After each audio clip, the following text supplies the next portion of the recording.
I'm seeing it pop up on my YouTube studio. Awesome.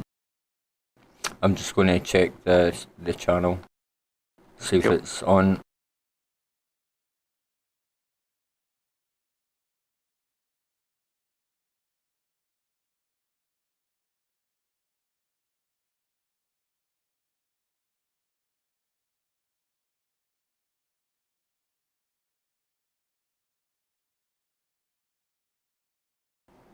Looks like we're live, bro. Right.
Gentlemen, how are we?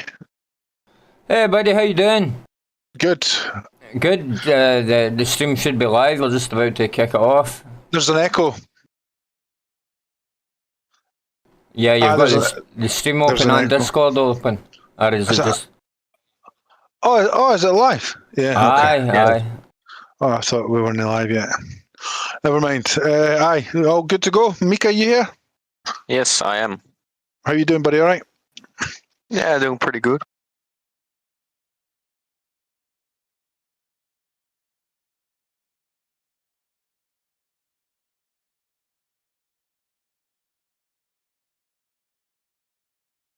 Thank you.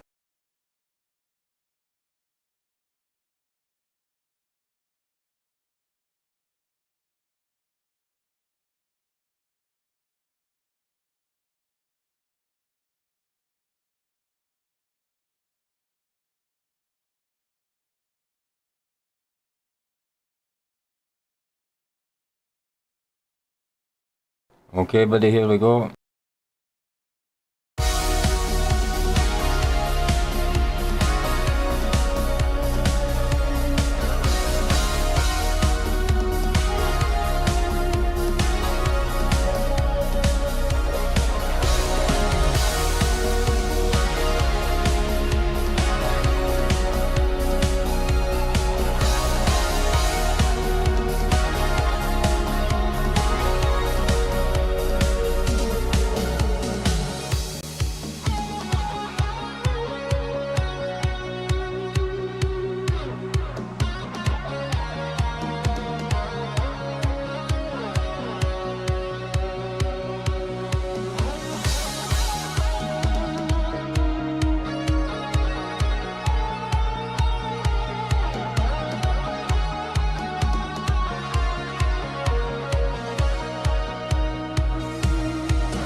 Hello and welcome to the Scottish Legends Monday Night Marathon. We're here at Oulton Park, one of the UK's most popular racing tracks.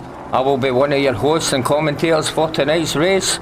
My co-host and partner in crime join me for tonight's session is my teammate here at the Legends, Micha. Micha, what are you saying to it, bro?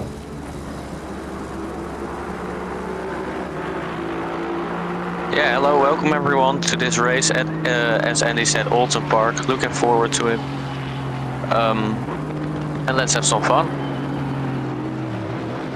Yeah, absolutely. It's 10 o'clock in the morning. We've got a nice summer morning, 22 degrees Celsius, excuse me. As I said, we're here at Oulton Park. I'm not sure how the track is. Is the track green or optimum? Do we know?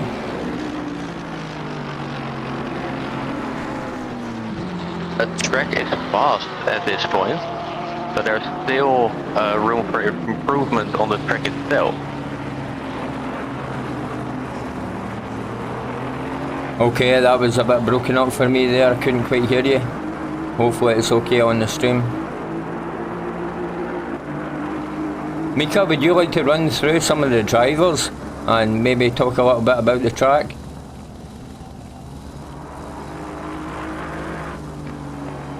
Yeah, of course. Currently in first position with, I think, no laps set yet. We have, we have Marcibella, who has just set a lap, one of our fastest drivers. Normally in the McLaren, but for today in the Bentley. Seems to be as fast as ever, but might be a little slower than normal. Currently in P2, Alex. Nope, not anymore. Let's stick with Alex.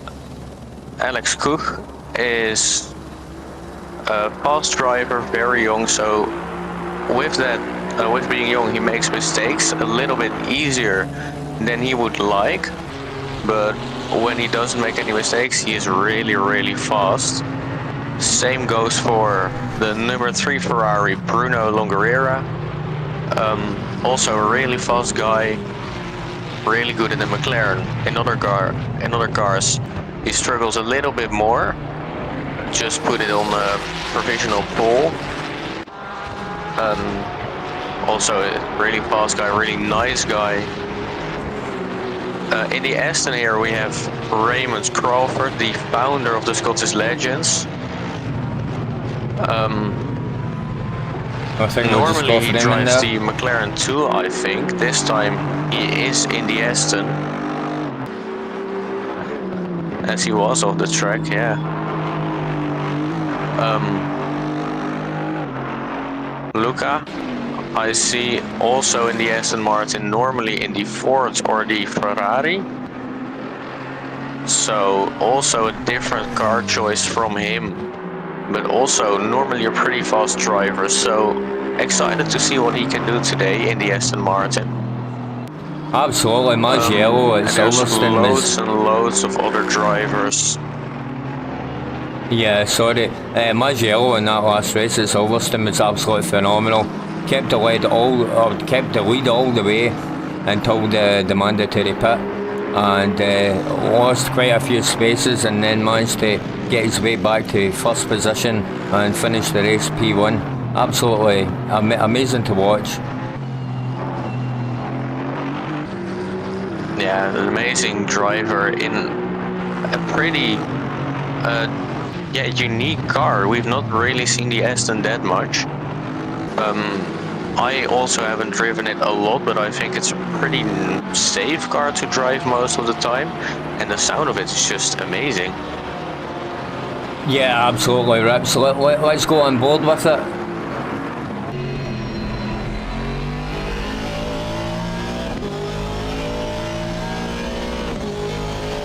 We're on board with Luca Maggiello, sorry.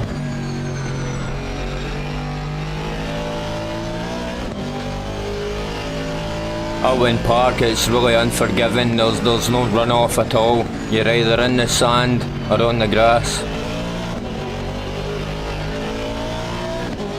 Yeah, people sometimes compare Oulton Park a little bit with the Nordschleife, not because of the length of it, and Oulton Park is a really short track, but just the unforgiving nature of the track, no runoff, lots of different corners, high different, fast corners, slow corners,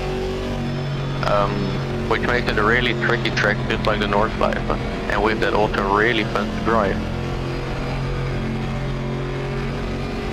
Absolutely, it's really tight and treacherous, kind of like the Noordschleife was, highly dangerous, or can be.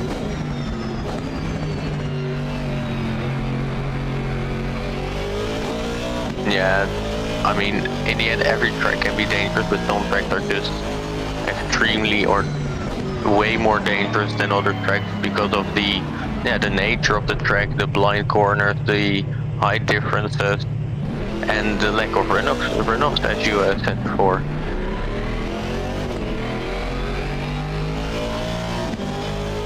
Yeah, absolutely. Looking at some of the specs here, the track is 2.6 miles.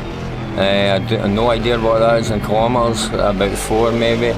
And the number of corners is 17, so quite a lot of corners to memorise. Yeah, quite a lot of corners in quite a short space of racetrack, so that could make for some pretty exciting racing and some pretty exciting battles when we get to the race itself, so looking forward to that.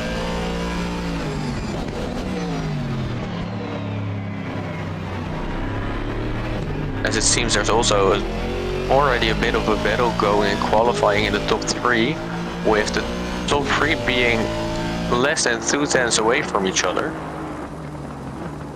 That's already pretty close, and there's still room for improvements for everyone, with the track slowly getting better lap after lap. Yeah, but as you said, we got Bella doing a 133.9, and Koch behind him with a 134.055.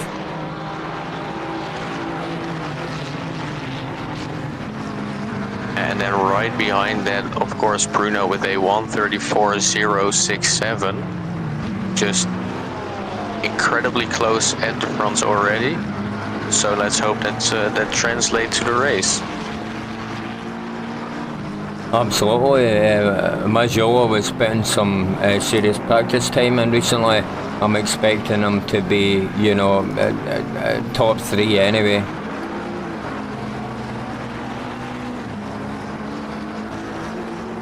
We have Mr. Ice in the house, sporting the Mercedes AMG livery, lizard livery. Let's get a look at it.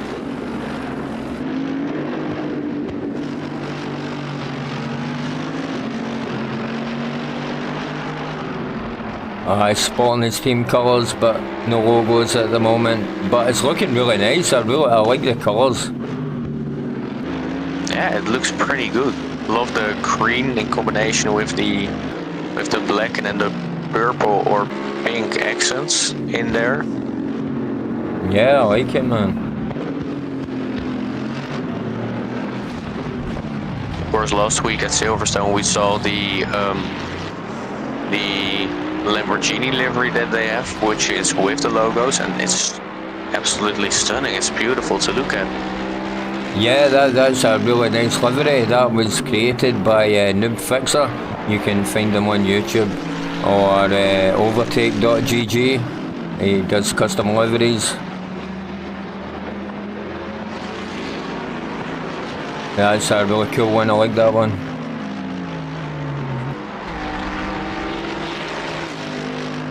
Yeah, definitely go have a look at his YouTube for amazing liveries, and at the Overtake for even more amazing looking liveries. They're all beautiful and amazingly made. I wouldn't be able to do it. Yeah, it seems to put a lot of work and time into them, so yeah, worth looking into. Let's follow along with Marty Fox, another member of the Legends. Oh, be there, maybe in the pits. Yeah, he's in the pits at the moment. We'll need to wait till he comes out. Already currently P6, only half a tenth behind P5, so that's also going to be a close fight at the front of the midfield, it seems like. Absolutely, the amount of 133s, 134s, 135s is incredible. It's going to be really close.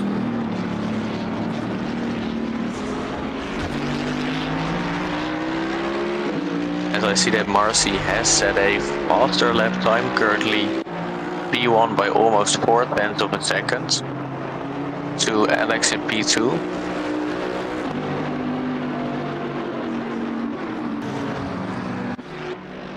It's amazing how he can just switch cars and still be the fastest car on track. Natural born racer. Yeah. Even with the steering wheel on the other side today.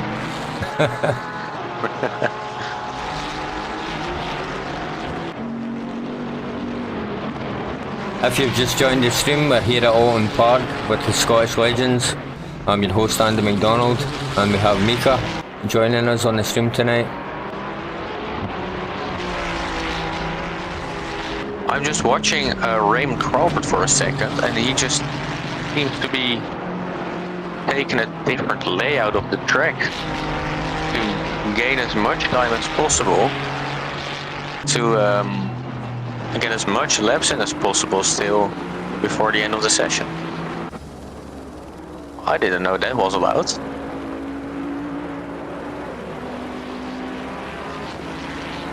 I have no idea, I've no comment on it. I'm not really, I do like the sim racing and I do participate, but I'm not really into the setups and the micromanagement, if you know what I mean. Yeah, no, for sure. I mean, whenever I race, I of course do that a little bit, but I want to always to be as far to the front as I possibly can. But yeah, for the most part, this is just about enjoying the racing and driving in this ever-growing community.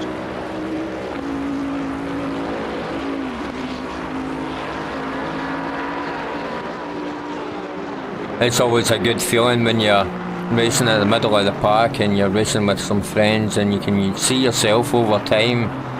It's slowly but surely improving and getting towards the front of the park. It's really rewarding.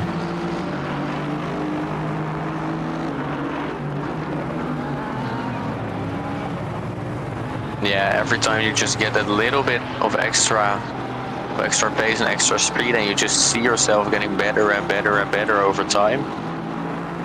That's just an amazing feeling, knowing that you're still improving and that you're also still really enjoying it and not really trying to squeeze the last couple of tenths of a second out of there by just spending hours looking at the setups or trying to maximize every little thing. Yeah, I think when you get to that level, you're pretty much reaching your plateau. Yep. I think when you need to micromanage every little thing, you're as you say, you're getting every millisecond out of it already. You're chasing that last millisecond. I think, you know, that's where you want to be, the limit. Yeah, for me that will be the limit anyways, when I ever get to the point where I'm just trying every little thing I can, every little trick I know to find that last tenth of a second out a lap, in a lap. That's the point where I probably won't be enjoying it as much as I'm doing now by just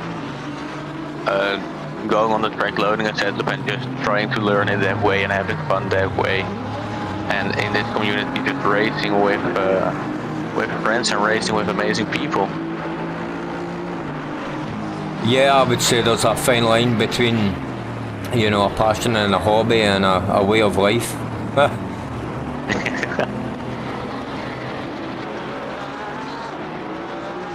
Right, okay, we're here on board with our qualifying leader at the moment, Mr. Bella, part of the Scottish Legends team.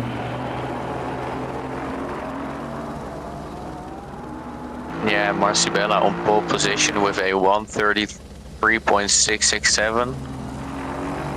That is just an amazing lap, especially in a car that he doesn't really drive that much anymore. Yep. The Bentley back in the early days of Assetto Corsa Competizione was the car that was dominating. It was absolutely dominating. But then, like, some of the other cars that kind of got nerfed, and you know, it's not so good anymore. But it still is good on certain tracks.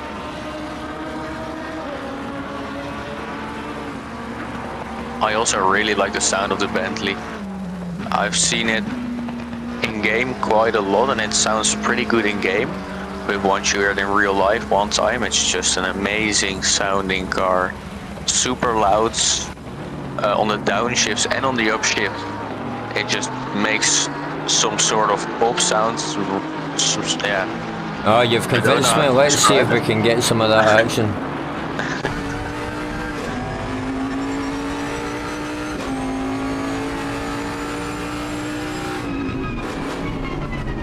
We have just under 2 minutes of qualifying left.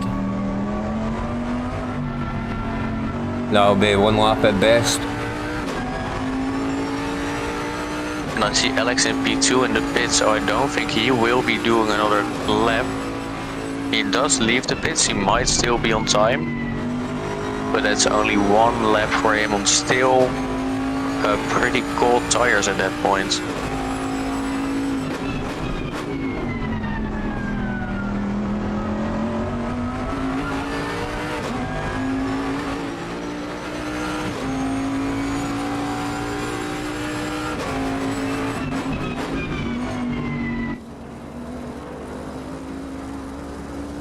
Okay, that was the fabulous Bentley there, the engine sounds.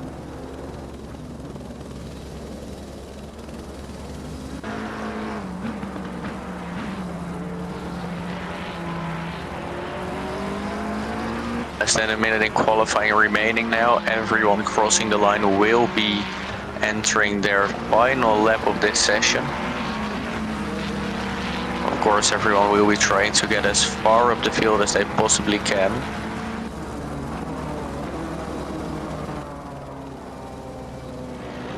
But you don't want to push too hard, since mistakes are very easy to make around here.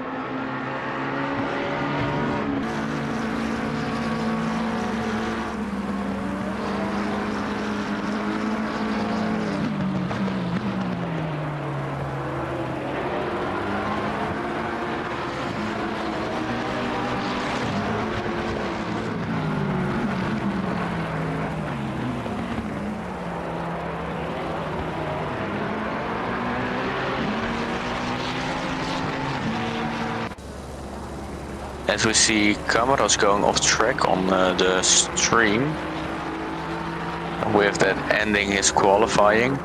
Marcibella now approaching the line. 3/10 ahead for Paul. Can he improve? Yes, he can, but not by much. Next car to cross the line will be the number 3 car driven by Bruno. Currently in P2, might get P3. Nope, he has parked the car. That's okay, folks, we're going to go to the intermission and we'll be back with the race.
Hello and welcome back. We're here at the race at the Scottish Legends Monday Night Marathon at Oulton Park.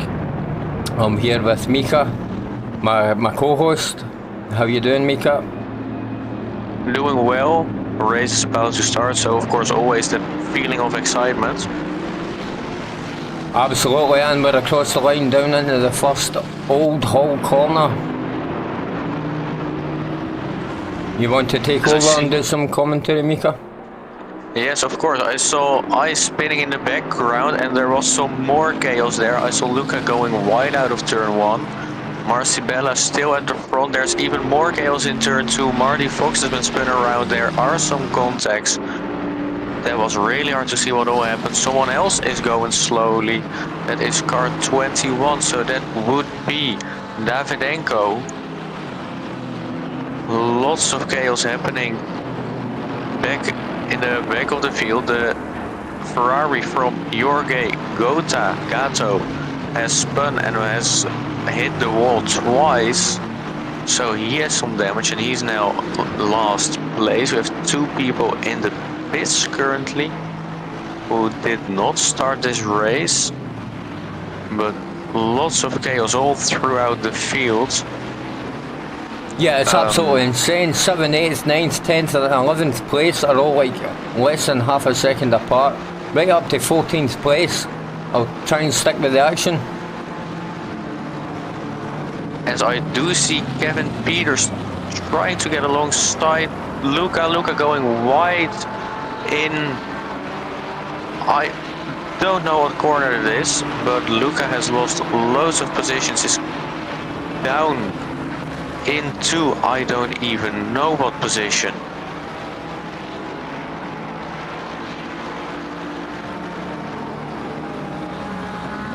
Is that Maggiolo you're talking about? No, it was another Aston. It was Leonardo Rigon, also a white Aston, so that had me a bit confused. Currently P12.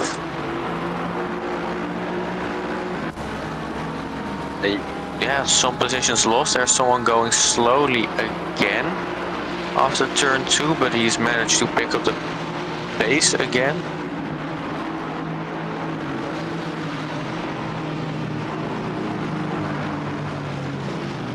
What a chaotic start. We haven't seen a start this chaotic in quite some time. A little replay of that spin off there. That was unfortunate.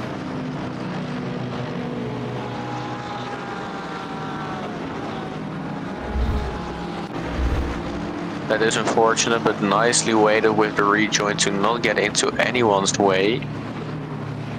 Absolutely, it was looking a bit hairy, but it turned out okay. Right, keeping up with the action, we're all the cars are starting to separate now at least half a second. As there was a crash between Luca and Camaras. Camaras spun around, losing some positions. There's some more yellow flags now. Loads of action happening with 22 cars currently on the track. And loads of fights. Marty looking down the inside of Montero down into turn 1, doesn't go for it.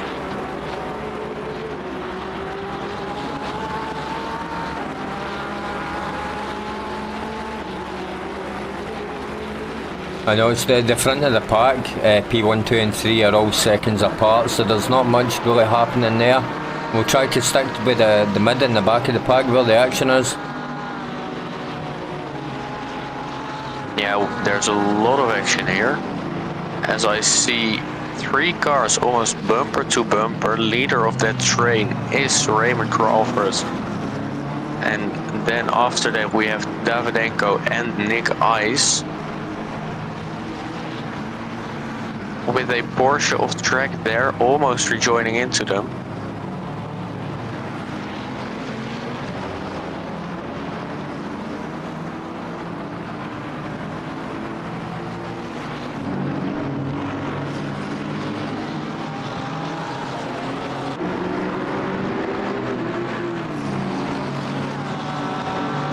still a big fight there for that is P12 as the McLaren tries to go for it, almost make it 6, but Raymond comes back at him. Same goes for Nick Ice, who is now also alongside Raymond Crawford down into the last corner. And the McLaren button, there's multiple contacts back there because of that.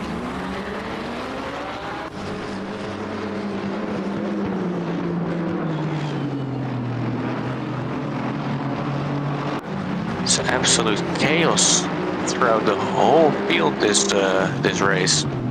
Yeah, it's a very typical Oulton Park. You know, it's that tight. There's no runoff at all.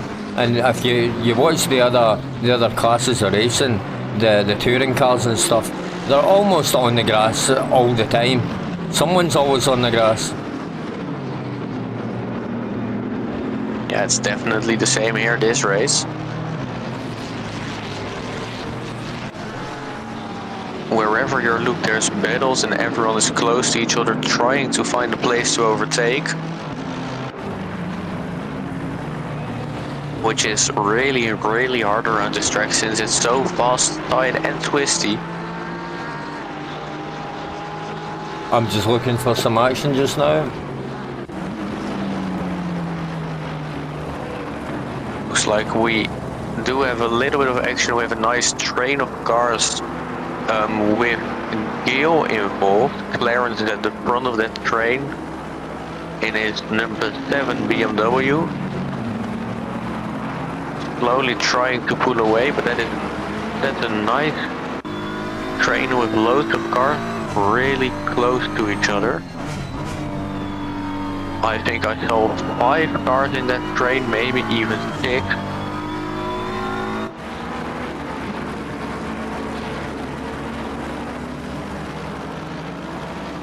Yeah, there's 6 going by the splits.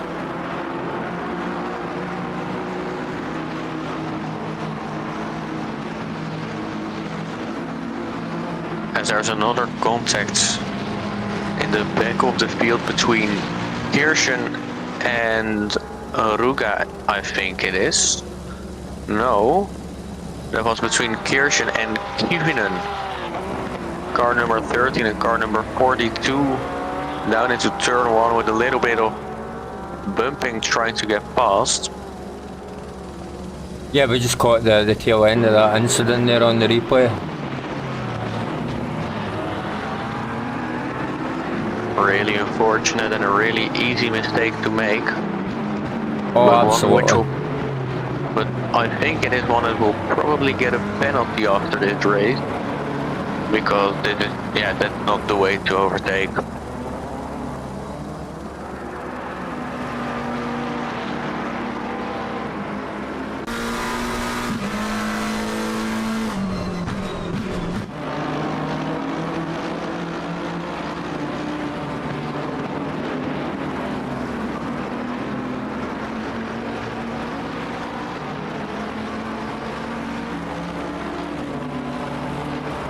My bad, sorry about that.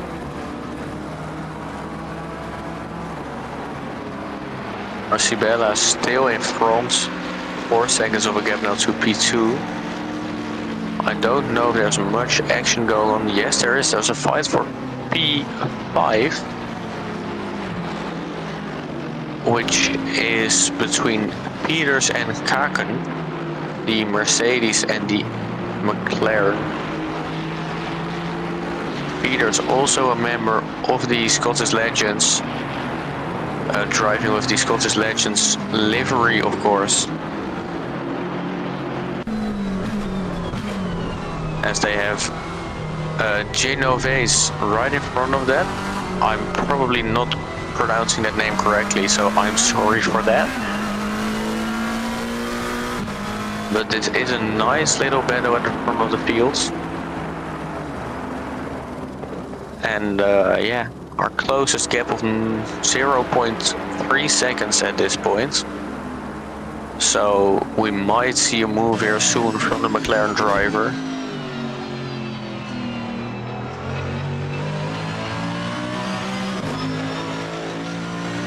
Trying to use every single piece of track that he can, pushing the track limits as far as possible, trying not to go too wide, of course.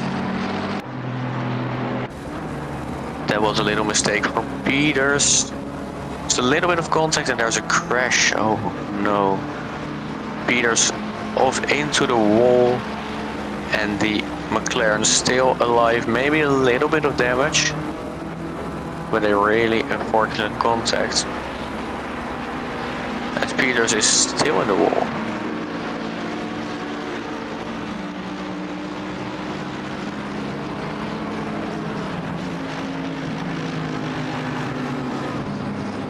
Yeah, I think Pierce had some trouble there, maybe getting off the grass, maybe frustrated or something, maybe mechanical failure, steering.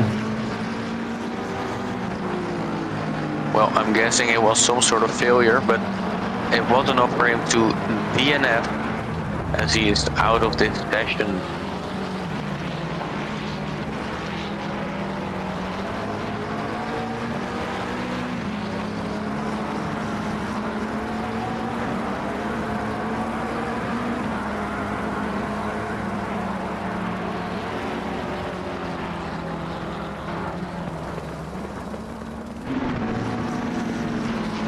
Now Gil up into P6.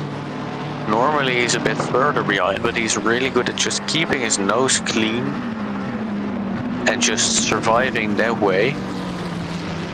Which at this point is giving him P6 in his race, so if he can keep this up, it will be one of his best results ever. He does have a little train behind him, which makes it a little bit more tricky as he's off the track. Safely rejoined, still alive.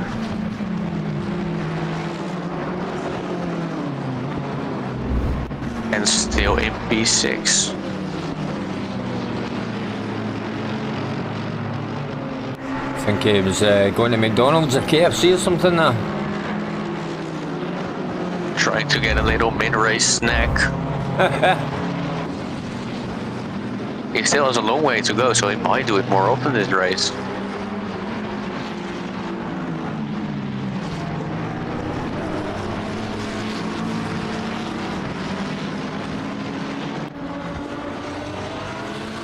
As we have two cars going side by side into the second chicane, almost touching, a little bit of side by side contact there, all clean.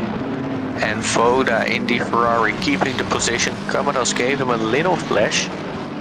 Wasn't too happy with that contact, it seems like. But I think he has the pace to try again. And you know, give it another go. Sorry, you know, Max Verstappen says it all the time. Racing is a contact sport. Yeah, you need to be able to endure a little bit of bumping and a little bit of... absolutely.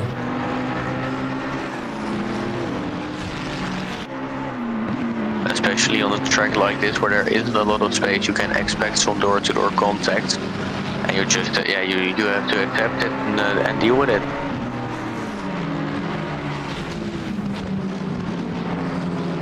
As Dominic and Youssef seem to agree with that in our chat, saying you either love or hate this track. Which is, ooh, the Ferrari is off the track, rejoining right in front of Clarence, but that did give Camaras the space that he needs to hopefully push away a little bit. As we also see Clarence off the track, and Marty in front. Oh no, Clarence has spun it again. It's a little bit too early for donuts.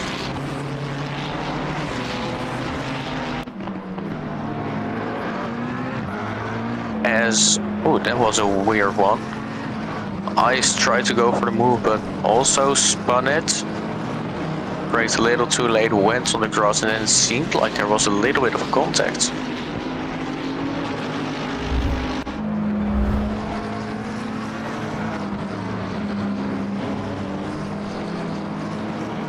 Yeah, the replay didn't quite catch that one. But there was obviously some kind of spin out. There he is, back on his way. He is back on his way after he did a safe rejoin. Wow, the words are hard apparently. So he is also still alive, lost a bit of time, but a very fast driver, so I'm sure he will be able to catch back up and gain some positions back. Absolutely, as long as there's not much damage to the steering, should be okay. You know, the steering's one of the things that just messes you up. You can do with a little bit of aero damage and stuff like that, but once the steering goes, it's a pain. Yeah, when you have a bad steering, a little bit of suspension damage, it's just so much harder to drive fast and to drive safe. With a little bit of damage you can still drive, but when it gets too much you can't even keep the car in a straight line and you just almost spin no matter where you are on the track.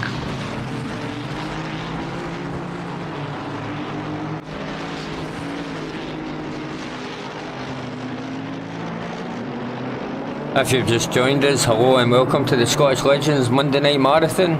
We're here at Oulton Park, one of the UK's most popular racing tracks. I'm one of the hosts, Andy McDonald, and I'm here with Micha, my co-host and partner in crime for the stream. I bid you welcome. Yeah, a little bit of action still going on, but not too much anymore. It's pretty calm down here on the track today. After a wild first 10 minutes of the race, everyone has found its pace, found its rhythm. Yeah, you know... sorry, go ahead. Everyone is just taking it a little bit more chill. Look, or they seem like the driver to understand it's a pretty long race. So damage, even if it's a little bit, can really, really hurt them in the long run.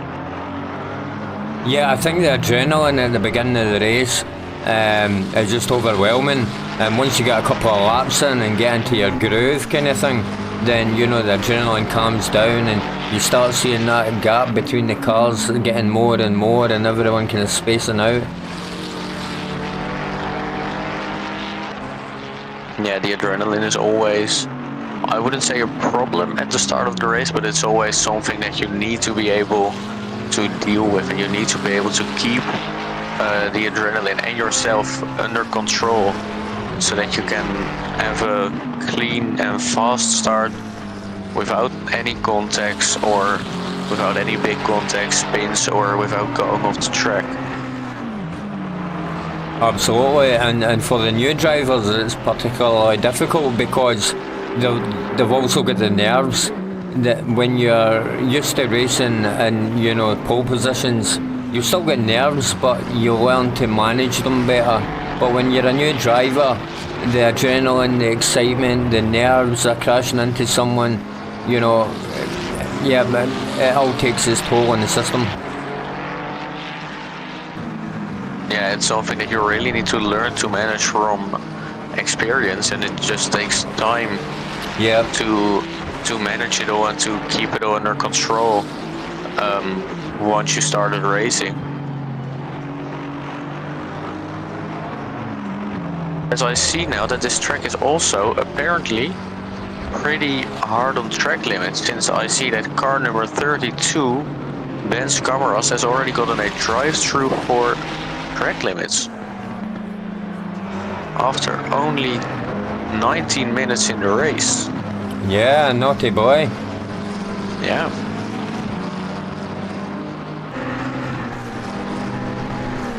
You know, those sensors buried in the curves, you know, they're so sensitive that you even get close to them, you look at them the wrong way in the trigger. Yeah, you really have to be friendly to the track limit, but also on the track you have to abuse them as much as you can to really extract the pace from the car, which makes it a really difficult thing to do. Try and keep the car within the track, but also as far off the track as you can on corner exit.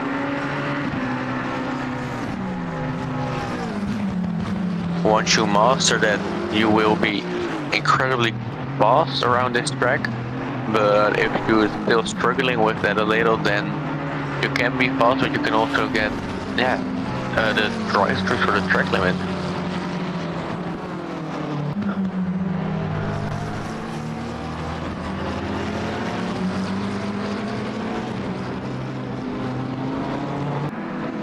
Okay folks, everyone's just kind of separating out now. The only real action we've got is Mr. Cooch, one of the Scottish Legends members. Yeah, he's right behind Boda. Two Ferraris fighting each other, which is fun, but it also makes overtaking a little bit more difficult because you have two cars that are strong in the exact same places, so then it's all down to the driver. And Alex is known to be a pretty fast driver, but also really aggressive, which might get interesting here. Yeah, absolutely. We've got Nick coming up on the rear, closing the gap. So we should have the three of them together just shortly. Everything plays okay. At this point, if you're Alex, you just want to try and pass Boda as soon as possible and try and get away from Nick behind. Since Nick is also a really, really fast driver and might get a little bit difficult for Alex when Nick is too close behind. Yeah, that's when the pressure's on and you start feeling the proximity and you start making mistakes. I spoke too soon, Nick, just a little accident there. Well, at least the pressure's off for Alex now, as Nick has clearly spun it into the fast corner. Let's see what happened to him.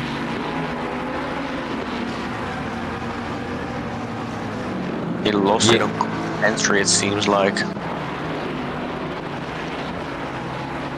Yeah, the back end just got away from him on that turn there.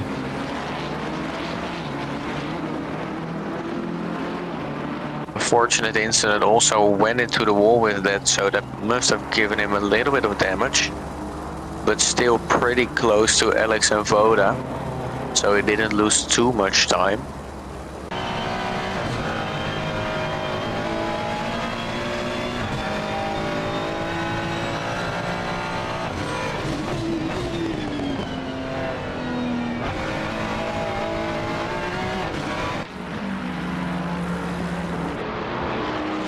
As Voda is also gaining a little bit of time on Alex.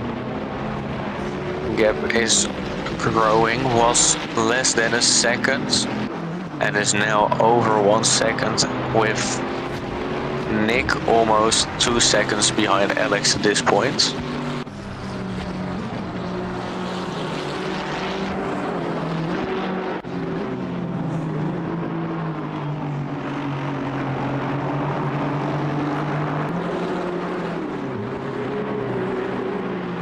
As Raymond is getting closer to a left car, that is, I think. Oh.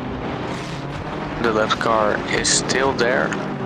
That is the Aston Martin of Leonardo Rigon, currently in P15. Yeah, back Micha.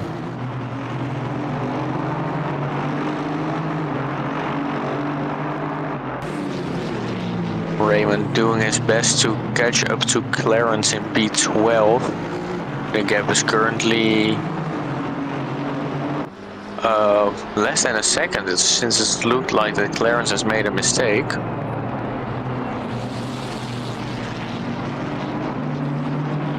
So this might get interesting between these two. Clarence normally So we've got a battle for 6th place here. Battle for 6th place. Yeah, Mr. Fox. Mr. Fox defending.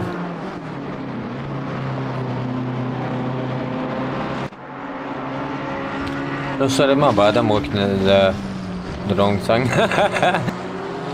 That happens, but we do have a battle for 7th place. Alex less than half a second behind Voda, going into the hairpin, showing his nose, not going for it, but also Clarence and Raymond side by side. Raymond now in front. And that all happened in turn 1. So Raymond has gained a position, but still also Alex and Voda really close to each other, nose to tail, with Nick catching up again. This is the moment for Alex to make the move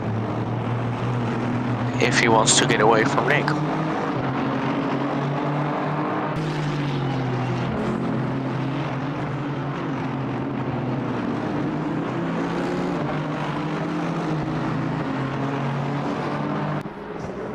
So Alex is in front of Voda, and Nick also going for the move, braking on the cross, drifting it through the corner and spinning it again.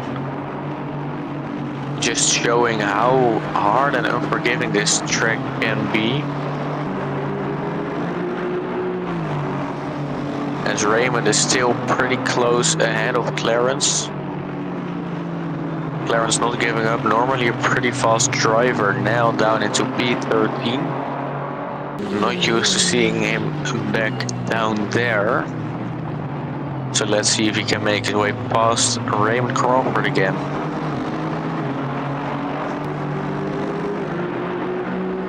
In the slipstream going down into turn 1, the straight is basically too short to really gain a loss, so it's basically putting the pressure on and waiting for a mistake from Raymond at this point. Yeah, absolutely. That's the full name of the game when it comes to motor racing. You need to put as much pressure as you can on the driver in front, hoping that he makes that mistake that will allow you to get past. Currently no big mistakes made from Raymond. Yeah, he's holding his own. He's doing really well. Better not speak too soon. Commentators cussing all that. Yeah.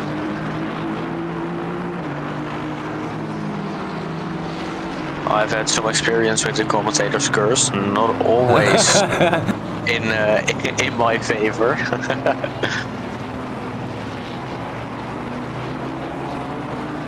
But still, this seems to be a pretty decent battle.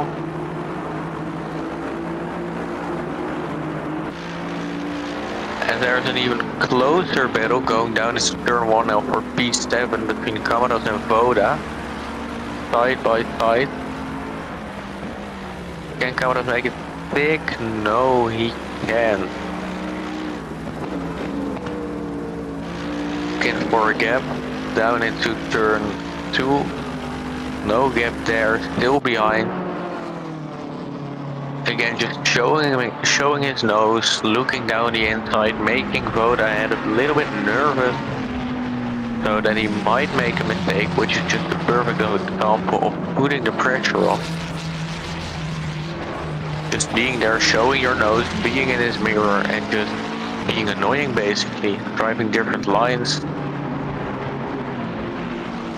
Absolutely, and if you ever want to see that, just look at Max Verstappen and his driving when he's behind somebody. He's constantly harassing them to the left, to the right, you know, in the middle, up top, down below. Ooh.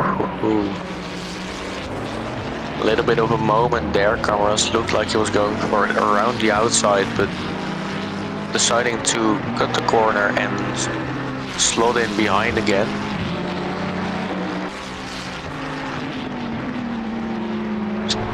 But yeah, as you said, if you look at Max Verstappen's onboards, if you look at his races, he's just constantly looking for a gap, constantly being in his mirrors, weaving behind them.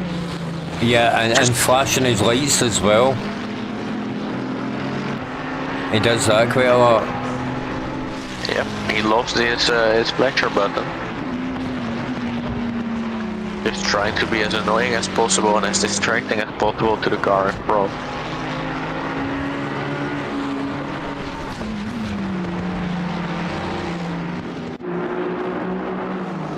The flashing is not always appreciated by the cars. Absolutely.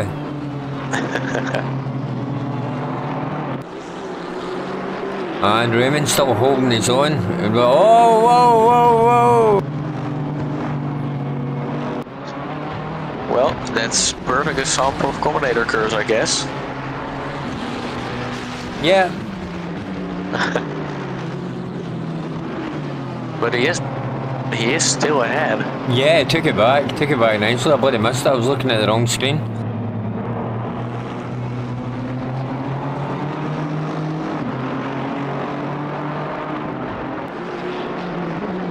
Laren's really wanting to get past with his BMW. Big car to see in the mirrors, always a little bit scary. As he has made a mistake. Lost a bit of time there. Yeah, we've got the battle for Camaras and Voda back on. Let's follow these guys. Let's go on board with Camaras. Going down into turn 1 again. Voda taking a really defensive line. Just letting him go, I think. Yeah, lapse of concentration maybe, you know, he couldn't see a way into the apex and gave up. Decided that this is not his battle. Yeah. But now I'm interested to see what will he do with Nick, who is now right behind that. Will he let Nick pass or will he defend?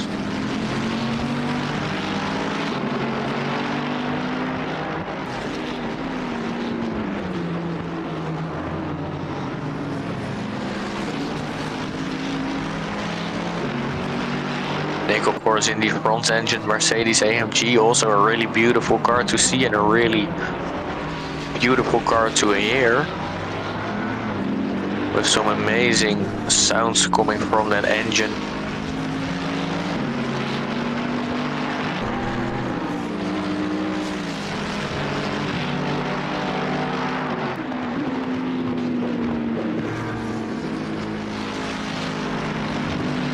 And this is for me the beautiful part of GT racing, where you have two completely different cars on the same piece of racetrack, battling for the same position.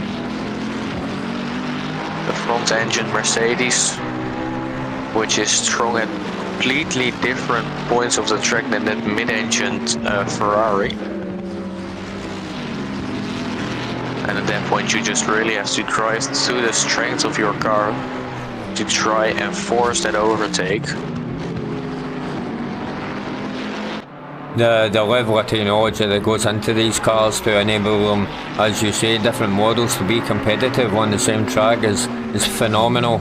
It's generations and generations and, you know, millions of hours, literally millions of hours of hard work by guys over the last, God knows how many decades, making this possible for us to watch and enjoy today.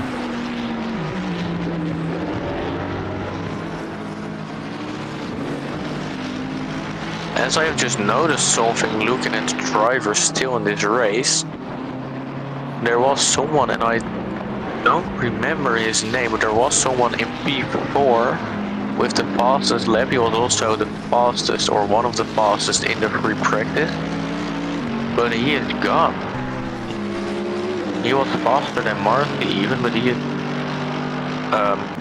is left. Yeah, it could have been technical difficulties. His connection could have failed, or some kind of hardware or something like that. You never know with these races. A million things can go wrong.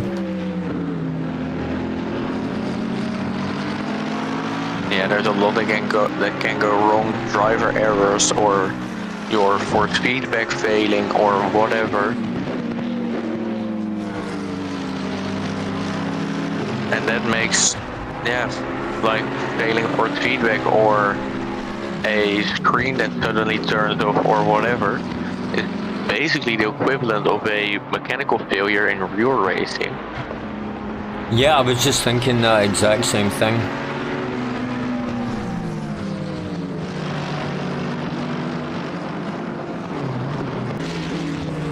which of course adds another thing to keep in mind, especially in longer races. Like, will my PC be able to survive this race? Will my steering wheel and my wheelbase be able to survive for this long? Or will it just overheat and turn off or something like that?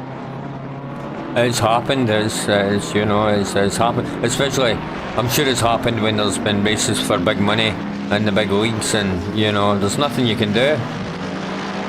You just got to retire, like in real life.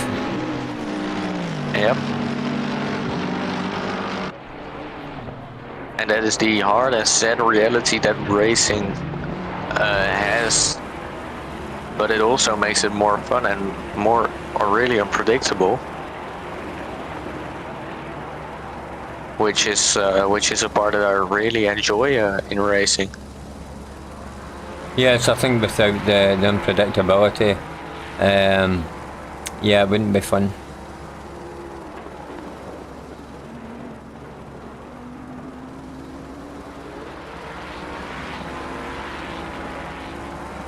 Currently the only real battles we have on track is, I wanted to say Nick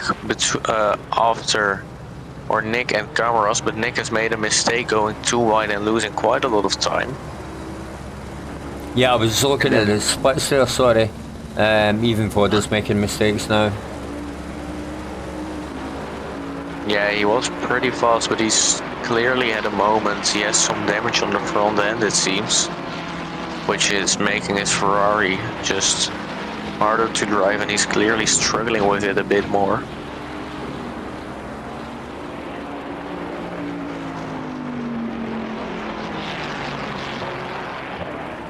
As we will also see our first round of pit stops soon, and probably only our only round of pit stops.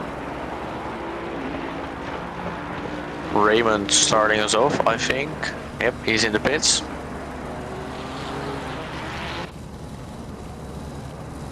And there he is, getting his snacks, his popcorn, donuts. Maybe getting a little bit of a drink. It can get pretty hot in those cars. So getting a little bit of a refreshing drink is always a nice thing.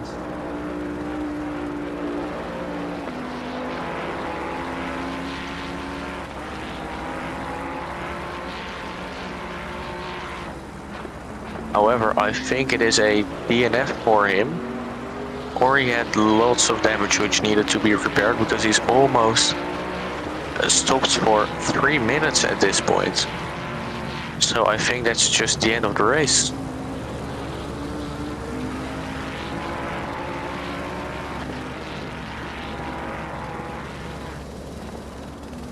It may just be taking it easy and, you know, getting an extra drink. Maybe a little toilet break. Yep. Let's keep an eye on Raymond to see if he gets out of the pits again.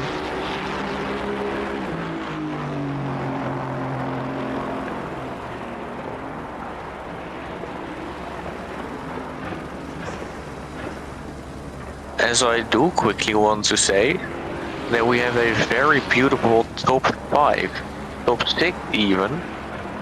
We have Marcy 15 seconds in the lead, and a member of Scottish Legends, Bruno in P2, also Scottish Legends member, Luca P3, Marty Fox P4, Gail P5 and Alex P6, and those are all pretty well-known Scottish Legends members. Everyone except Luca in that in the top 6 has SL behind their name. So SL of course stands for Scottish Legend.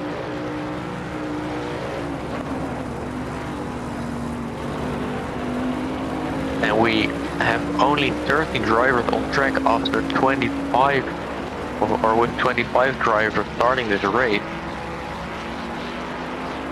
A lot of people having DNF for multiple different reasons, of course. Yeah, I think we had some carnage at the beginning that we missed on the stream. I think it discouraged a lot of drivers. As I was just talking about a beautiful top 6, but P3 in that beautiful top 6, Luca has got a drive-through penalty for track limits. Unlucky, Chief. Which is really unfortunate. Yeah.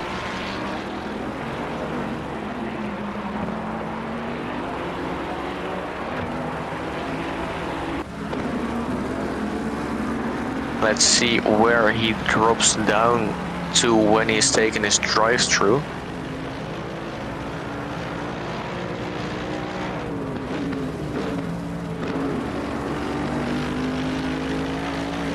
Alex currently trying to close up to Gale in P5. He was quite close a second ago, but he's just, you know, he's made a slight mistake and lost some time. Really unfortunate, but really easy to do around here. Oh, Camaros in the pits. Sorry. Camaros in the pits. He was P7, I think. So let's see where he will come out after all the pit stops are done. Luca also in the pits serving his drive-through.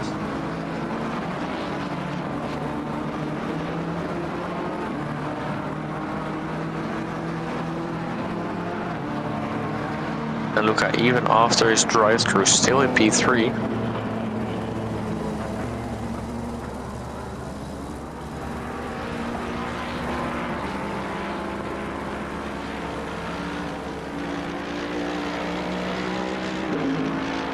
You know, some of the cars have got bigger fuel tanks than others. That allows them to stay out an extra couple of laps. But we should see all the drivers pretty much coming in soon. Some will be strategic and working out their fuel, and others will just be running a full tank until it's done. Let's quickly see, is it possible to do a 1 stop, or a 0 stop I mean? Yes it is, but you would need to save quite a lot of fuel, so it's not really recommended, of course. Yep. As I think I saw a little bit of contact there between Marty Fox and Gale.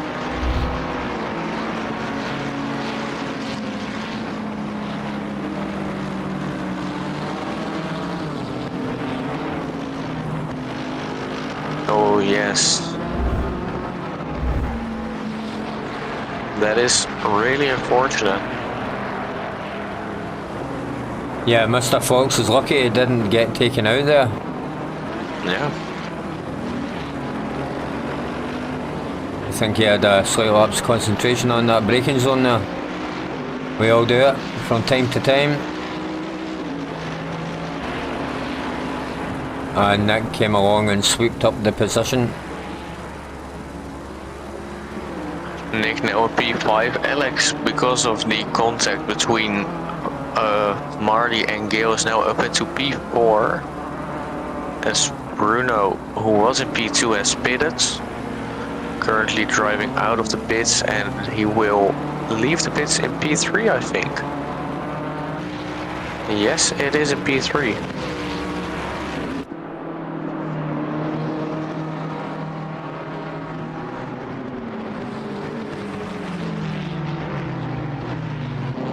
As there's another battle on track for P9 between Voda and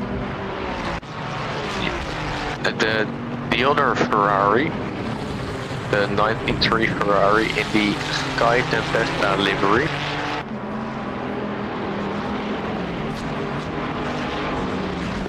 Yeah, Genovese and the Sky livery. I quite like that Sky livery, it's always been a classic. Yeah, it's a really cool livery to see, really nice with the colors and then the whites, which really makes the colors even brighter, shows them even better. As he makes a mistake, goes off track and into the wall. Just braking too late. Hopefully it didn't cut too much damage and I can get back on the heels of Voda. Looking at the car, it seems fine.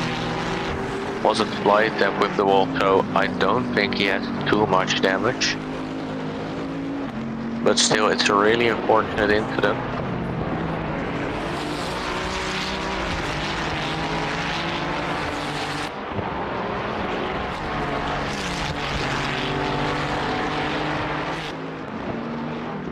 As we see Nick Ice now going into the pits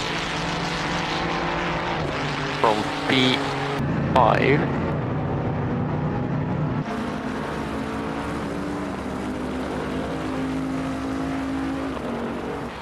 He has a little bit of damage, so I wonder if he will repair that or not.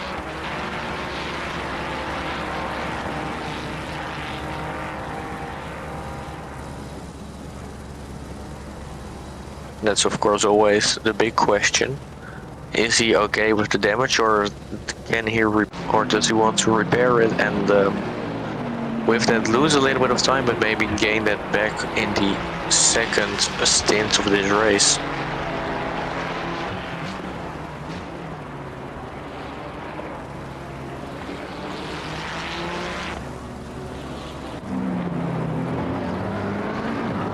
Looks like he has repaired his damage. That did cost him about 12 seconds to a normal pit stop.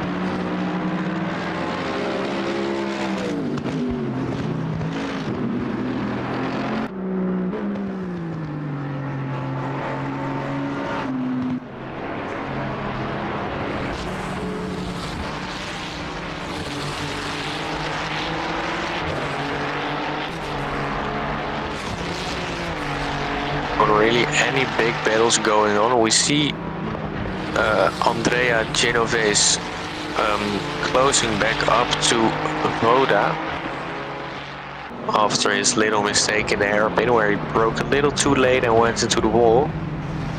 Let's see if he can go for the overtake once again and make it stick this time.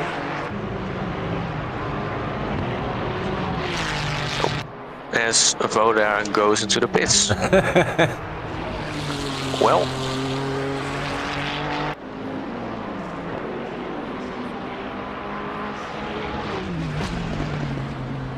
I've just seen another mistake from Clarence, spinning it and standing still alongside the track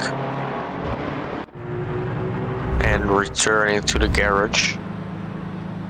Maybe a little bit too much damage. A bit too late in the replay. My bad.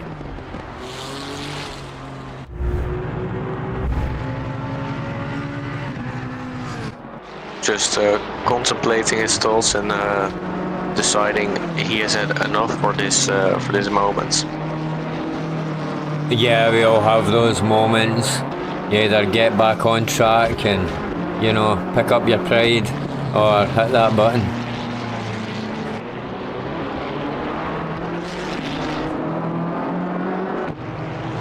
Always a really difficult moment as a driver where you spun the car, you know that you probably can get back out on track and gain some time back, but asking yourself, like, is it really worth it? Do I want to? Because I'll probably make another mistake. Just really frustrating moments, which every one of us has had. Absolutely, absolutely, almost every day.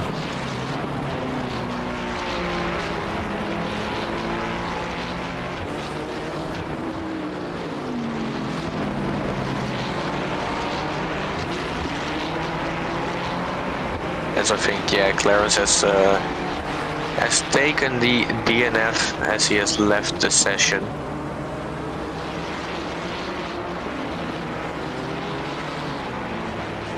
Luca now in the pits from P2. as it stands, he will probably exit the pits in P3. And maybe even in P4. But then he would be behind Marty, who still needs to make his pit stop.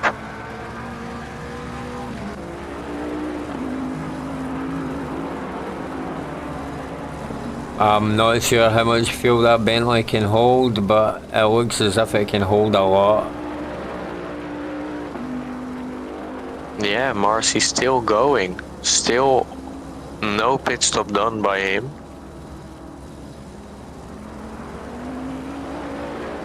You know, you always run the risk if you leave the pit too late, time you come out the pits, you won't be able to make the spaces back up. Oh, there he goes just now. So yeah, you really need to time your pit well, especially if you're in the top positions. Yeah, you really need to get the timing correctly of your pit stop. If you do it too late, you have used too much of your tires, and you will lose too much time in the last part of your stint. But if you do it too early, then you will have the same tire problem as pitting too late, but then at the end of the race.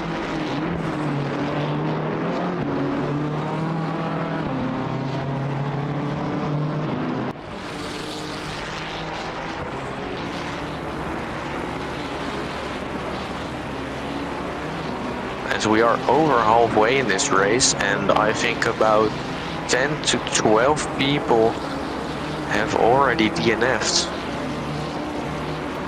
Yeah, you know, the competition's really high here at Scottish Legends. If you can't take it, well... No, I'm only joking, jokes. But, you know, the competition can be really high at the Scottish Legends due to some fast drivers. And here at Oulton Park it is really tight, as I've said. There's not much room to overtake, and it can dishearten a lot of drivers, and you know, they give up. Especially, you know, if your car's got damage. Yeah, and with the absolute chaos that we had in the first couple of laps, there's probably loads of people who had damage and decided that it wasn't worth it anymore. Or they didn't want to anymore, getting a little bit too frustrated and leaving the game, leaving the session.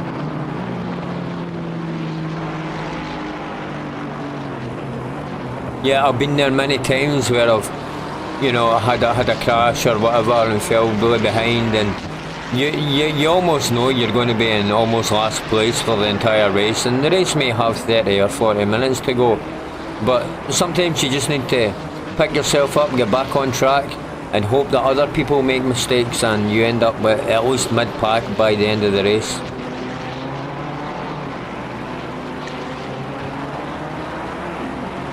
Now I'm speaking from an amateur sim driver point of view here.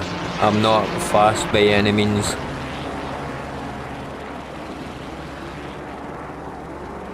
Yeah, speaking from a driver who is normally on the podium positions when he drives, of course it's really annoying if you make mistakes, if you get a little bit of damage, but I've had so many times where I have made mistakes, got damaged, been in a crash, but just pitted, repaired the damage, and then just went for consistent laps,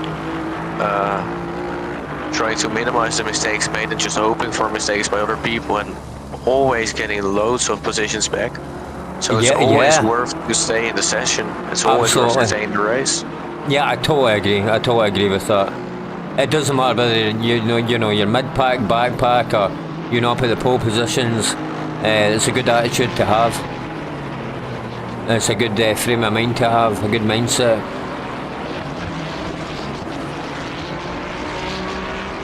You always want to keep trying and never give up, and it's lots of people say it, and it sounds really,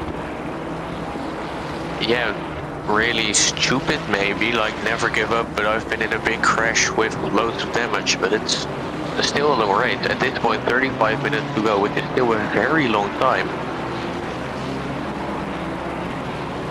Outstanding. You know, the race is never finished until the until the flag falls. So it can all change in the last lap. Absolutely, we've seen that so many times, just in personal experience races, on the TV, on the live streams. A lot can happen in one lap. I think if you're speaking of a moment where we've all seen that the last lap can be deciding and can change it all, the best example of that, and maybe even the most controversial example of that, is Abu Dhabi in 2021. Where the last 5 laps or so changed the whole outcome of the championship.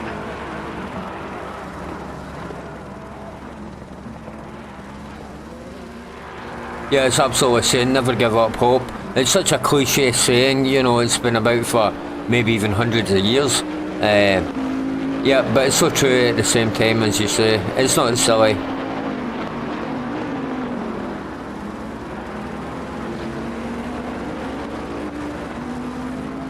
I have just seen Luca making a little mistake. He's still pretty confidently in P3 with a gap behind of 20 seconds to P4, who already made a pit stop, it seems like. So that's a pretty decent gap.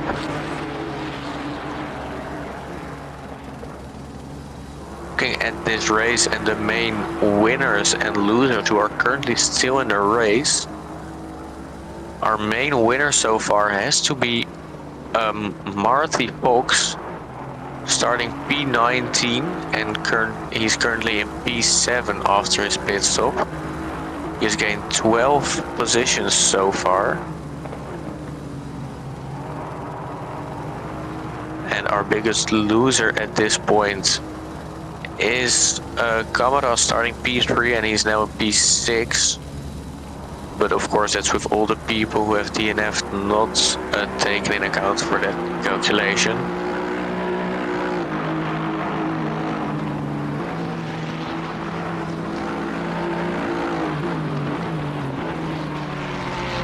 This race does really show the two contrasts that you can have in racing.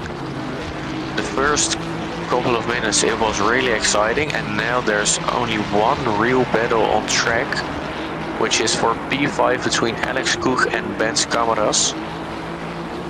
Really close to each other. Coming out of turn 1 now.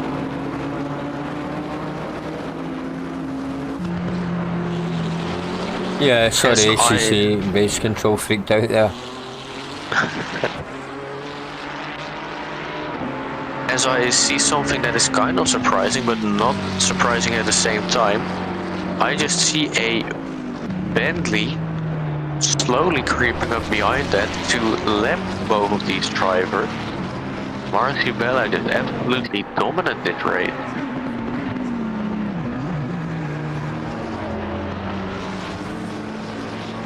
Even in a car that he's not driven for quite some time, just being there at the front and just being as dominant as he can be.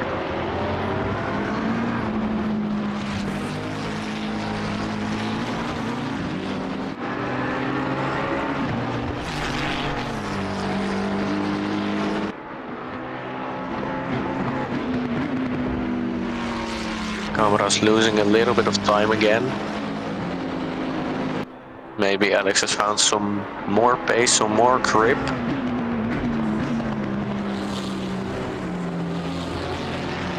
Or maybe he's starting to struggle with the temperature, which is rising. Track temp is currently 34 degrees, and at the start of the race, let's see if I can find that. 22. Was, ooh, that is a big difference.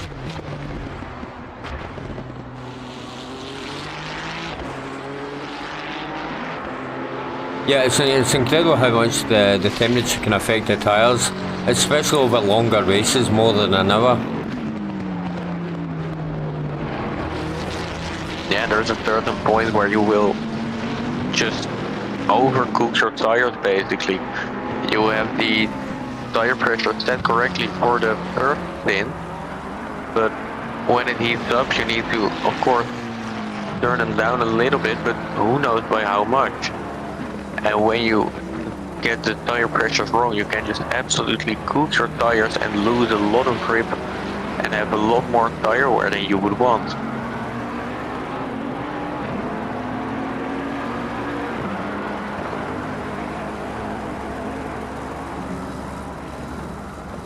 People might start to struggle with that now. Someone who is not struggling with that is clearly Marcibella, who has gained a lot of time. Someone who might be struggling with that is Alex, as he just got on a drive-through for track limit. Going a little bit too wide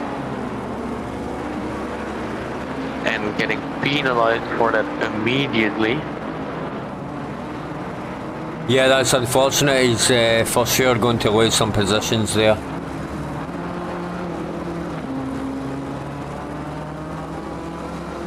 I'm guessing he will drop down to P8 when he takes his drive-through,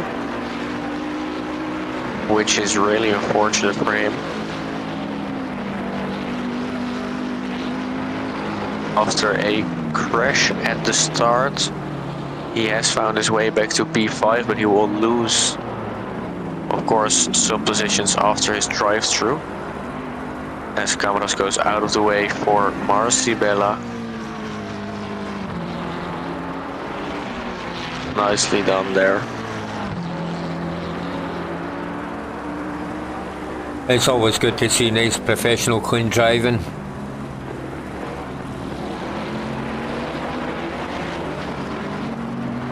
Yeah, that's always, whenever you see nice and clean driving, it's always the best, or that's when I get the happiest from what I see from racing there. And for the time that I've been a part of this community, it has disappointed me ever with how the driving is. I've never seen driving standards being bad. They've always been pretty good, pretty clean driving, and a pretty high standard of driving, just overall, no matter where you are in the field, front, midfield or back of the field, it's always seems to be pretty clean and just amazing to see. Yeah, when you're part of a community and you've got your peers to kind of respect and stuff like that. Yeah, I've lost my words. Yeah, it makes you be more professional when you're part of a community, because you're known. As I said, you're part of the community. You're friends with some people. It's not like the public servers where no one really knows you, no one really cares. There's not any real consequences. But when you're part of the community, there is consequences, both personal and perhaps points in the championship.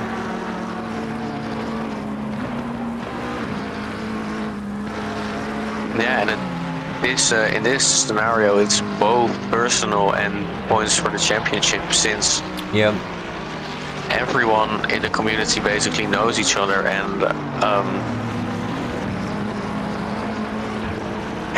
races with each other no matter where you are in the field, which also makes this, for me, really a nice place to drive, no matter where you are, no matter what pace you are. Everyone is nice to you, everyone wants to help you,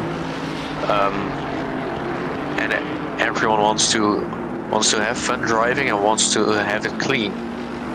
And whenever someone is doing stupid things, or whenever someone is driving dirty, he will get penalized for that. Some races of us, we have live stewarding, which also just adds to the experience and to the need to drive clean. Yeah, absolutely. No one wants to be known as a bad driver.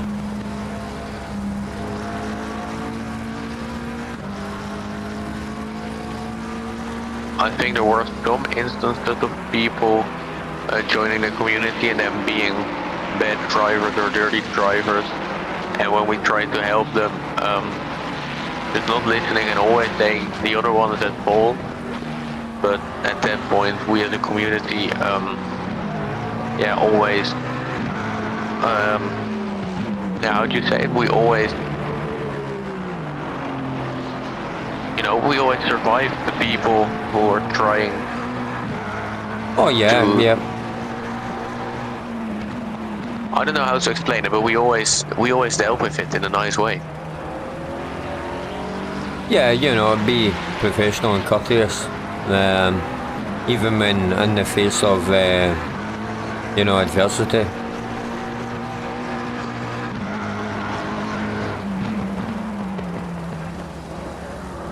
But yeah, like every sport, there's always ego involved with certain individuals. You're going to get it everywhere. Doesn't matter if it's motor racing or boat racing, or, you know, I'm sure there's even egomaniacs in the bingo halls. Definitely, yeah. You always have people with who find their ego really important in every sport and who wants to, yeah. Yep. Always put themselves on top, which you don't always need to do. It's just bad sportsmanship. Anyway, folks, we're here at the Scottish Legends at Oulton Park. Welcome to the stream. I'm Andy McDonald, and we're here with Micha, my co-host. And we're watching a Monday marathon race. We have a race like this every Monday. Most of the times it's a public lobby. Sometimes it has a passwords to give us a little bit more customization of how the race will be, but that password is always in the title of the server, in the server name, so you can still join the race. Also, if you are not currently in our Discord, in the top right of your screen you see a command which you can type in chat, and that should give you an invite link to the Discord so that you can join. Please do, as we want more people in these races, more people in our other races that we do.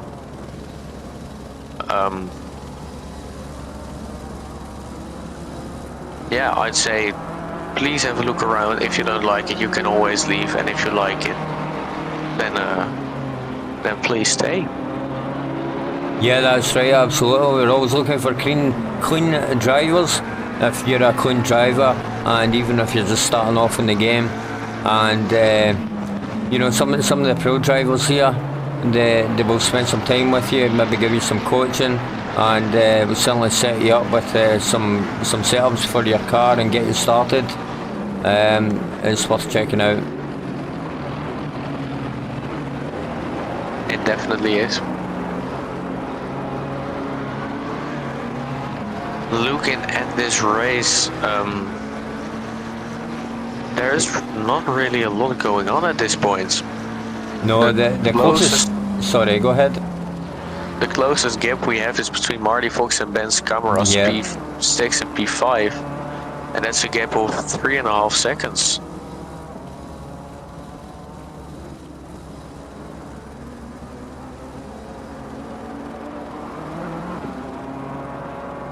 Just a really chill race so far. 11 people left on track of about 25 starting.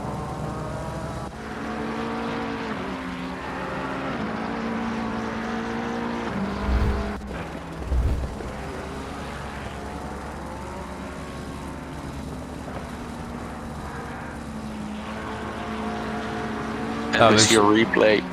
Yes, go ahead. There was a Ferrari going into the wall, not sure who it was.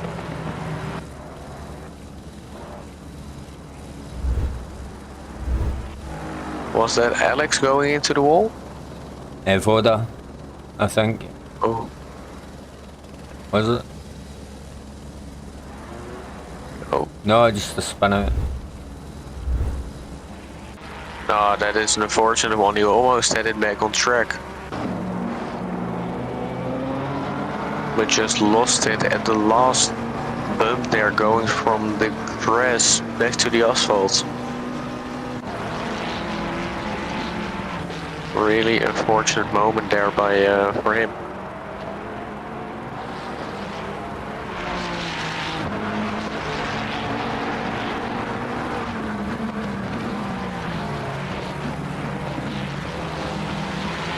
As I see that Lucas made a mistake in the wall at the first chicane. Luca in P3. Let's see what happened to him. Braking on the grass and then losing it over the first curb there. Fortunate moments.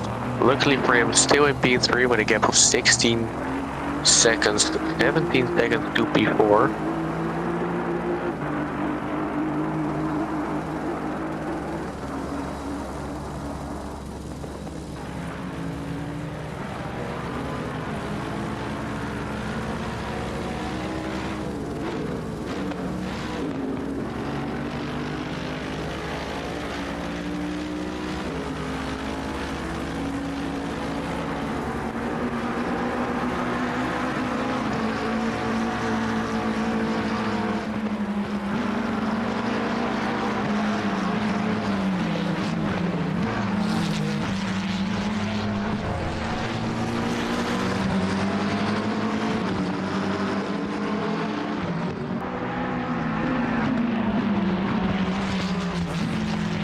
Still not a lot happening, but we do see that Marty Fox is closing up to Kamarad in P5. The gap is now 2.2 seconds.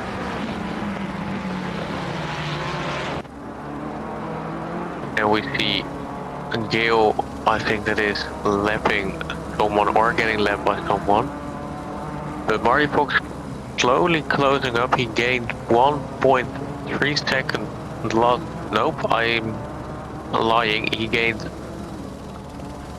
6 tenths last lap. So if he keeps this up, we might have a fight for P5 at the end of this race. As we also see that Gale seems to be closing in on Alex.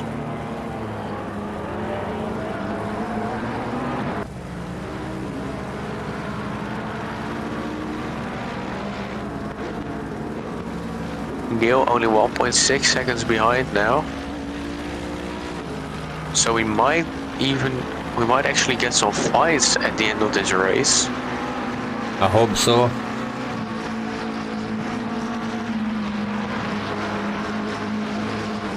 Gale 1.5 seconds behind now, closing in with every lap. Alex clearly struggling now near the end of this race. Just under 17 minutes remaining.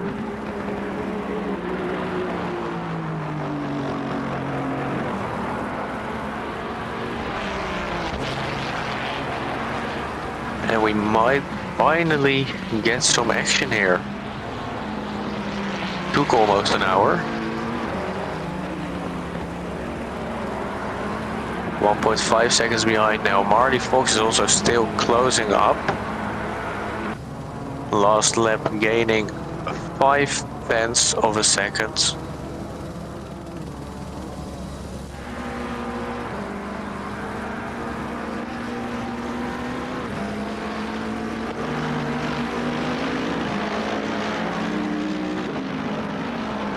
I must say this race has given some surprising results so far. Gale in P8.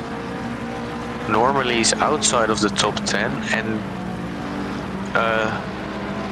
the car in P4, Genovese, who I have never seen before, showing that he is up there with the faster guys since he is in P4. Yeah, his best was a 134.7. Which is up there with Longarella and Micha.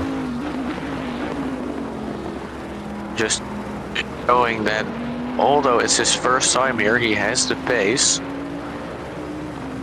Someone else who clearly has the pace at this point is Marty Fox, since he's less than half a second behind Cameras out of nowhere. 15 minutes left in the race for Marty to get P5.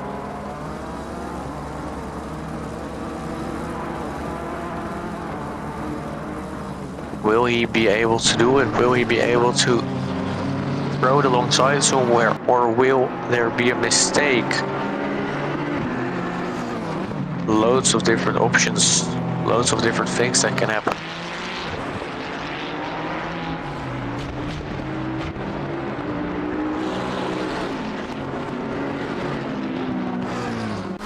BMW, a very stable car, really fast, but very stable, easy to catch if you make a mistake, if you slide a little bit. And then the McLaren, a bit more of a tricky car. Of course, also really fast, as are all of these GT3 cars. But the McLaren easier to make mistakes with and harder to keep under control, from my personal experience.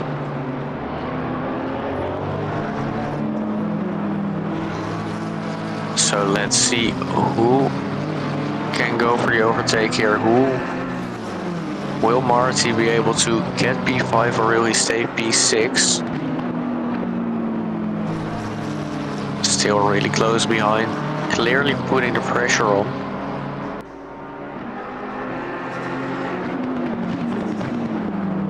Showing his nose a little bit there.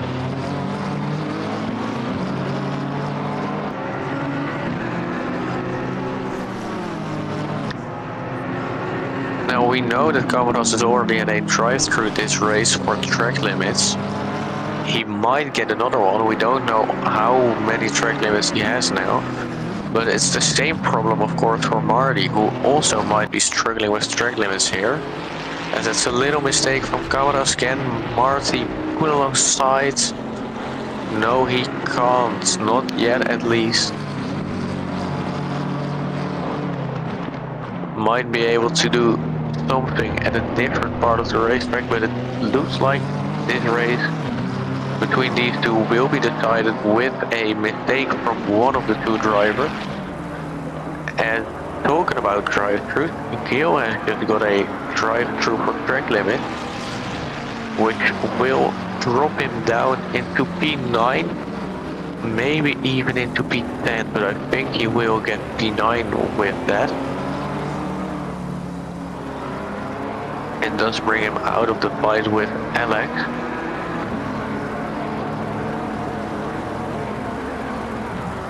Which is unfortunate.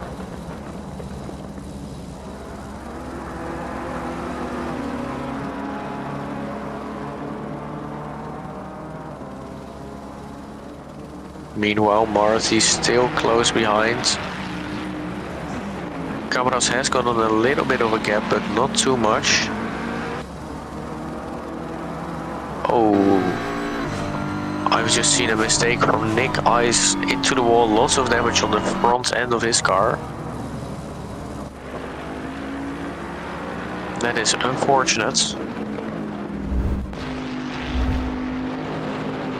Let's take a quick look to see if his steering wheel is still straight. I think it is, so no steering damage.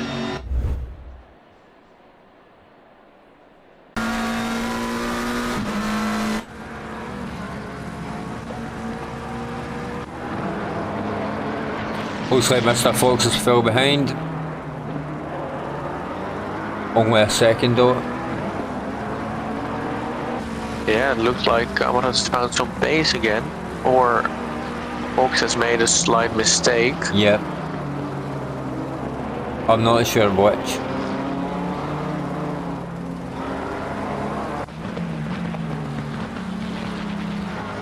Got a battle for 7th. Battle for 7 between Gale and Alex. But Gale still needs to take his drive-through.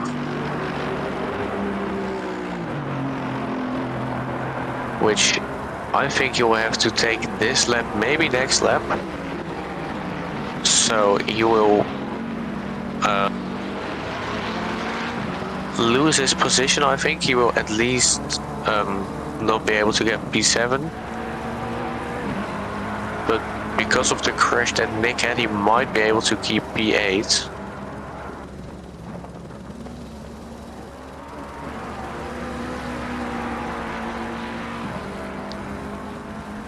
Gil clearly showing some good pace. He's keeping up with Alex.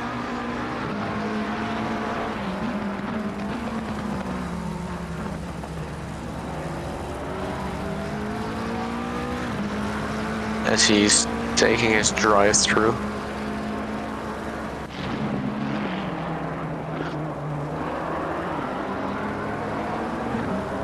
Marty again within a second of Camaros for P5. 9 minutes remaining in the race. Let's see, will Marty try a desperate attempt to get P5 or will he just stick behind and take P6? What do you think, Andy? What will he do? Yeah, I was just going to comment there, you know, at this point when you're in 6th place, I think it's worth taking a chance. And you know, push hard.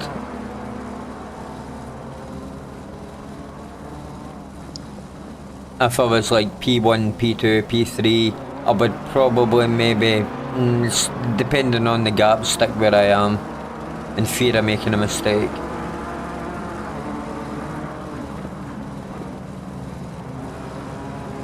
I don't know, maybe that's playing it too safe.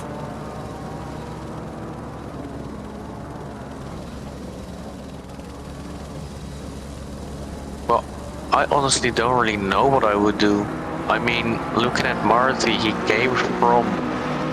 Oh, I just looked away for a split second and he's taken a position.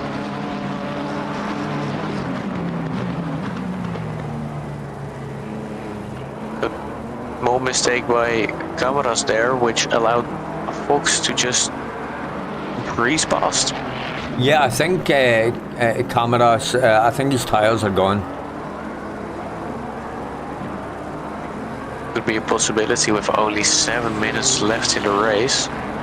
He is right behind. Oh, just braked too late. That was the right move to turn out of that dive. Otherwise, it would have been a collision. Yeah, it's always. Sorry, go ahead.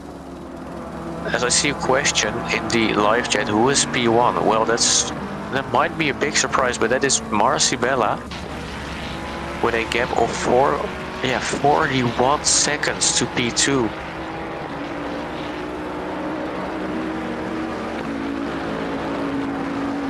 Marcy in the Bentley for this race.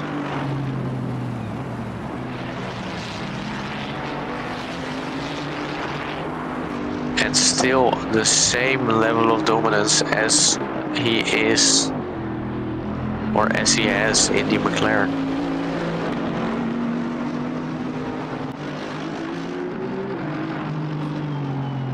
Amazing race by him. I've not looked at him a lot, but I don't think he made any mistake this race. No, it seemed pretty much clean. He's out there on his own. Trailblazing. Blazing the trail. Just doing what he always does. That's it. I mean, at some point this must get boring for him, right? Just being in the front all the time, no battles. Yeah, you know what they say, it's lonely being at the top. Yeah. That's true.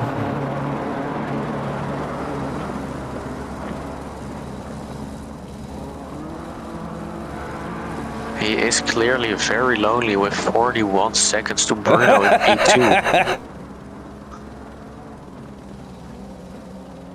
And then, I mean, Bruno in P2 is also super lonely this race.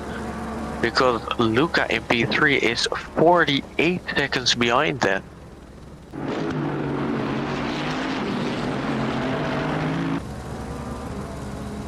At this point, I think that Marcy has lapped everyone except the top 3.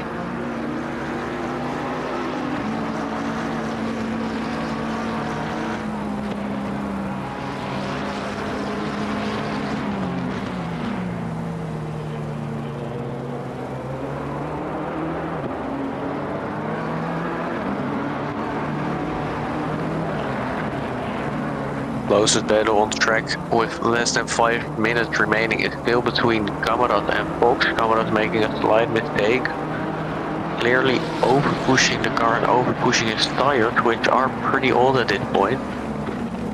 A gap of 2 seconds. As long as Fox keeps it clean, I think Cameron will get P6. Yeah, I think that's a safe bet.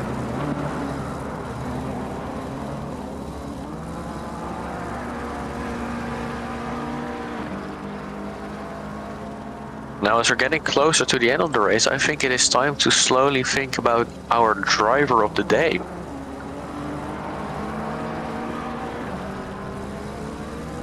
With a lot of chaos that happened in this race, for me it's a pretty hard decision. It really is. It's always easy to pick the winner for consistency and gap and that kind of thing, but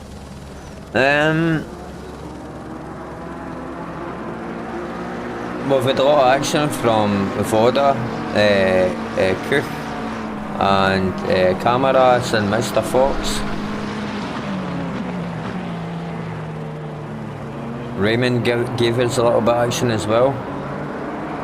Yeah. I think in the end my vote would go to Mr. Fox. Started P19, had a crash on the start which put him pretty much in last place. And then gaining 14 position to get back up to P5.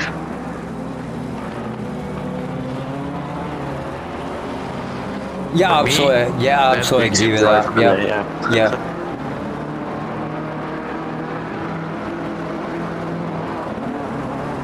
Just an amazing drive by him, showing his driving style of not pushing, but just keeping it clean and as consistent as he can. He always does that, and it seems to work for him. Yeah, consistency will always win. Over the long run, consistency wins every time. Looking at Cameras there, I think his tyres are done, they're cooked. Yeah, he's just making mistakes left, right and center, losing time everywhere.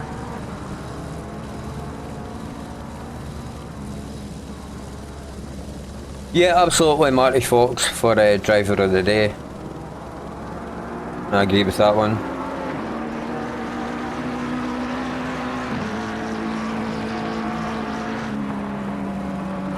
As I've just noticed something else in this race. It's almost though we will be entering the last lap once Marcy crosses the line, but he might have time to lap Luca in P3 before he finishes.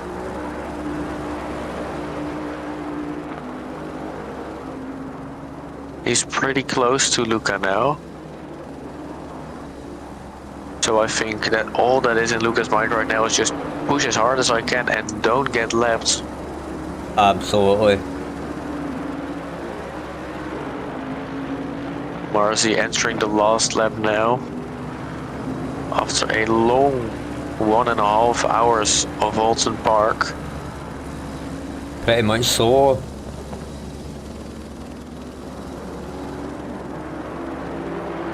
Showing that no matter what car he drives, if it's a modern super fast McLaren or a, what is it, 12, maybe even 13-year-old Bentley, which some people nickname the Boatley for being as big and as heavy as it is.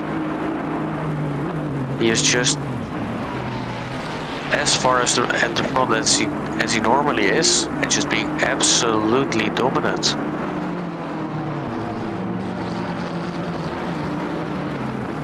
Yeah, absolutely unstoppable. Bentley's a good car. It did have its heyday.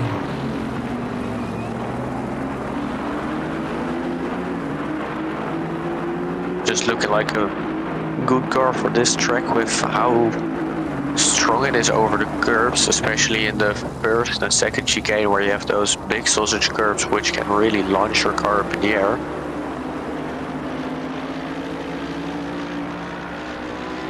Yeah, Camaras was making up some time there, but he's lost it again.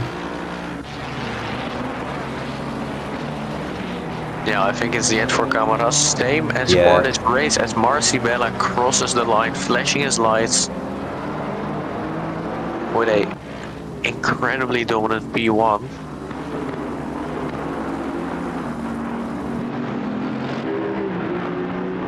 P2 still not in the last sector is for Bruno as it stands right now. Before also finishing the race, an unknown name, Genovese or something like that. I like to call him Genovese. It sounds Italian. Genovese! Genovese, yeah. Bruno coming out of the last corner, crossing the line for P2. And then we have to wait another half a lap for P3. That's crazy. That's crazy, bro. That is unbelievable. Alex coming out of the final corner now, finishing P7. And then we have Gale and I think Davidenko really close to each other for P8 and P11. And the last car to finish is Luca for P3 in this race. Going across the line now, and that is the end of the race. That was really good. Race. Yeah, it was. Hats off to Mr. Fox. A good show.